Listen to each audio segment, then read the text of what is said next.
Hola, estamos con el economista José de Echave de Cooperación, quien nos va a hablar un poco sobre el tema de la crisis social en Islay y el desenvolvimiento de la misma.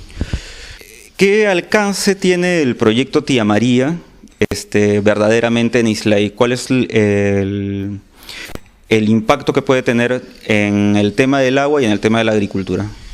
Bueno, es el proyecto Tía María y es la serie de otros proyectos que también están en la lista de una serie de empresas que están intentando desarrollar trabajos en Islay. Hoy en día la provincia de Islay se ha convertido en la provincia más concesionada de toda Arequipa, más o menos el 54% de todo Islay está concesionado. Y al lado de Sauder hay empresas como Milpo, hay empresas como Cerro Verde y una larga lista de empresas que están desarrollando trabajo.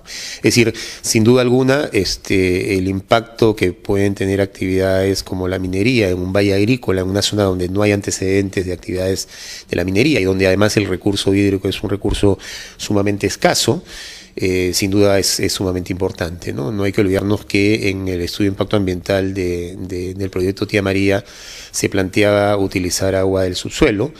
Eso está escrito en el estudio de impacto ambiental y ese ha sido uno de los motivos del rechazo y las protestas de la población de Islay. Sin duda, un proyecto con las características del proyecto Tía María, que además se va a desarrollar en dos fases, va a tener un impacto muy significativo, insisto, en una zona, en primer lugar, donde no hay antecedentes de actividad minera, en un valle agrícola, y en segundo lugar, en una zona donde hay una larga lista de proyectos que están intentando desarrollarse.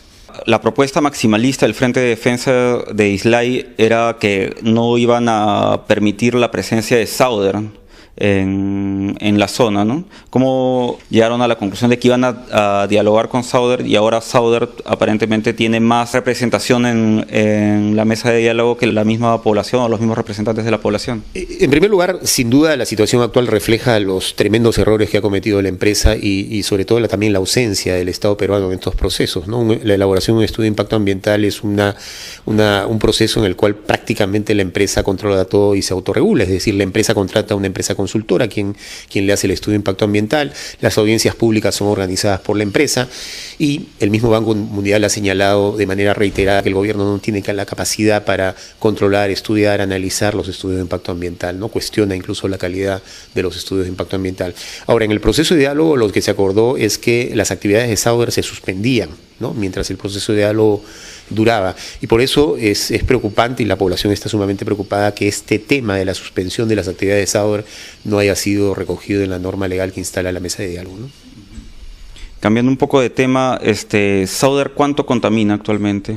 Bueno, Sauder es una empresa que tiene pésimos antecedentes en el país, tiene una larga historia de impactos ambientales en sus operaciones tanto en Toquepala como Cuajone, que están en Moquegua y Tacna, tiene una larga historia de contaminación vía humos y vía desechos en Hilo, en Moquegua. Es decir, es una empresa que realmente no tiene los mejores antecedentes en el país. ¿Cuánto habrá cambiado? ¿Cuánto habrá aprendido, digamos, de toda esta larga experiencia de trabajo en el Perú? Realmente no lo sabemos, pero lo concreto es que en esta historia, en la historia de Islay, también la empresa ha cometido enormes errores, ha intentado dividir a la población, ha intentado que finalmente el proceso se defina a través de un estudio de impacto ambiental. Todos sabemos que un estudio de impacto ambiental no es una consulta ciudadana, sin duda son prácticas, digamos, típicamente tradicionales de parte de las empresas. Entonces, siempre queda en la duda cuánto la empresa ha sacado lecciones de sus anteriores prácticas en el país, ¿no? La empresa, alega que el estudio de impacto ambiental fue, aprobado por el Ministerio de Minería, ¿no? Yo quisiera saber si tú nos puedes ilustrar un poco cuántos estudios de impacto ambiental han sido rechazados por el Ministerio. Ningún estudio de impacto ambiental de algún proyecto medianamente importante o grande ha sido rechazado por el Ministerio de Energía y Minas. Por eso es que la población percibe que finalmente los estudios de impacto ambiental son una formalidad, un checklist de parte de las autoridades para aprobar los proyectos. Es más, hace una semana aproximadamente autoridades del Ministerio de Energía y Minas han señalado la lista de proyectos que van a aprobar este año. Es decir, anuncian los proyectos que van a aprobar sin haber comenzado a revisar los estudios de impacto ambiental. Y en teoría eso no podría decirse, porque finalmente si uno quiere revisar un estudio de impacto ambiental hay la posibilidad de aprobarlo o desaprobarlo.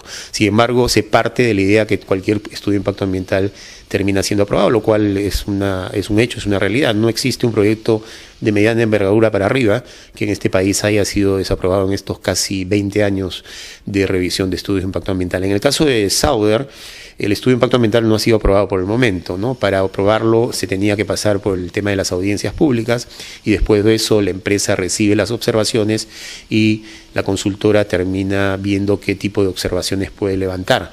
Pero el proceso es un proceso que finalmente es una suerte de formalidad y así lo asumen las empresas.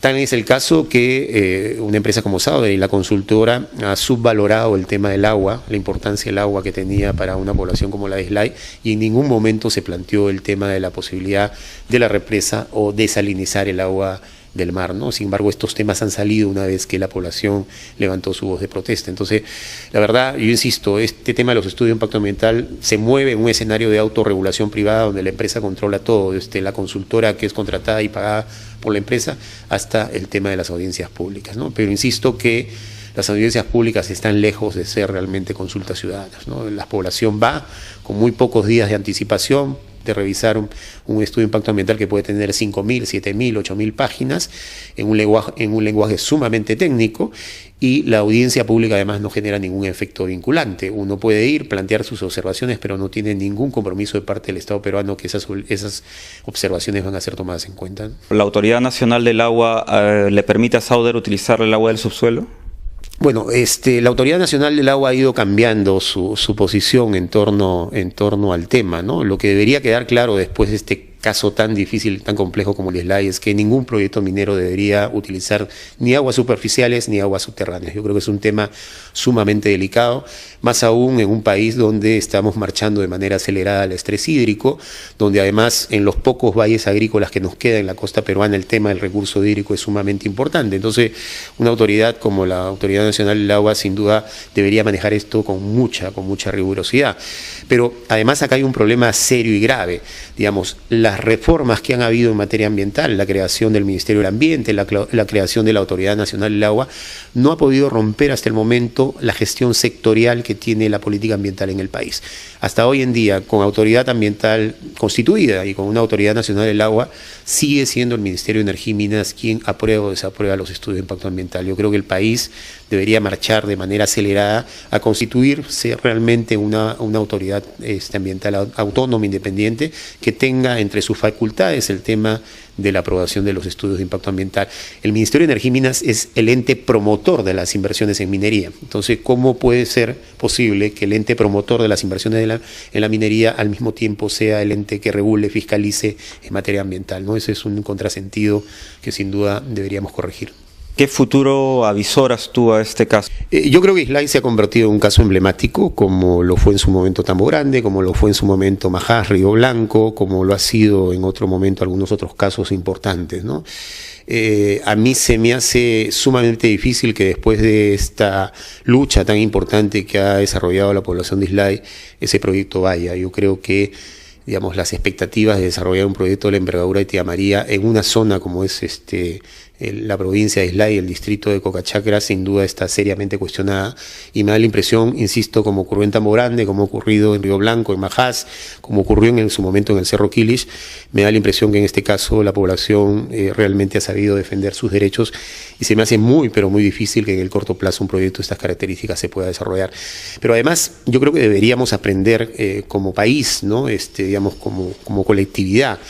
De una vez por todas deberíamos, en primer lugar, darle el derecho a las poblaciones a que sean consultadas, es decir, la población tiene derecho a estar informada y a ser consultada. No se puede seguir manejando este tema de la minería con mecanismos de autorregulación donde las empresas controlan todo. Necesitamos que el Estado juegue un rol de fiscalización, pero además muy riguroso, que recupere además su rol de actor que represente el interés común, el bien común del país, y no que actúe de manera sumamente parcializada. Y por último, los estudios de impacto ambiental deberían ser modificados de manera drástica. Es decir, si no aprendemos, si no corregimos, sin duda vamos a seguir viendo estallidos de conflictos sociales, porque además se anuncian más de 35.000 millones de dólares en inversiones de proyectos mineros en diferentes partes del país. Y sin duda, si no hay cambios sustantivos, la población con todo derecho va a comenzar a demandar, a reclamar por sus derechos, ¿no?